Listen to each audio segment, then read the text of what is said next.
Бистришка копаница. Шопска фолклорна област. Размер 11/16 с дълъг трети дял.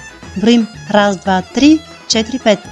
В това видео ще покажа два варианта, съставени съответно от 6 и от 8 такта. Основното движение при копаниците се състои от 3 прескока, подскок и още един прескок. 1, 2, 3, 4, 5. 1, 2, 3, 4, 5.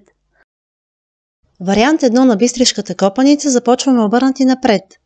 Кръстоска отзад вдясно, приклекнала стъпка вдясно с прибиране и пауза.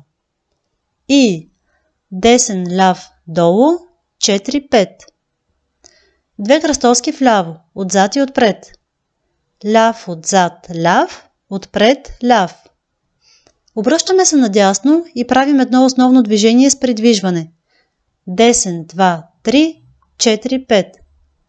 Да свържем първите 3 такта от вариант 1.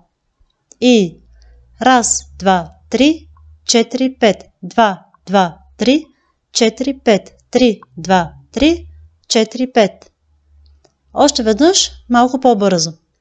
И 1, 2, 3, 4, 5. 2, 2, 3, 4, 5. 3, 2, 3, 4, 5. Подскок.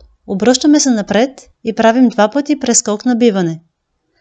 Ляв, десен пета, ляв пета.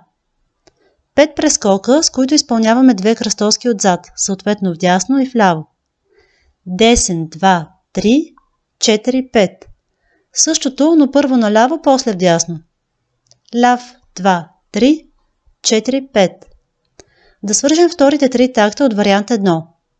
И 4, 2, 3, 4, 5. 5, 2, 3, 4, 5. 6, 2, 3, 4, 5. Още веднъж малко по-бързо.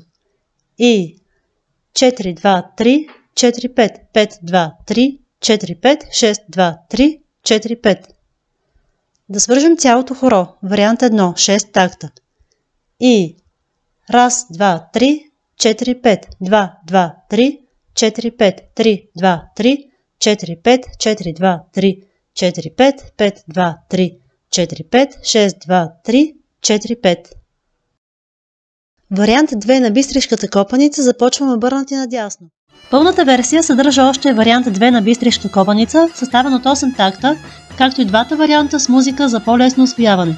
Станете член и гледайте пълните версии на уроците и избирайте хората за следващите уроци.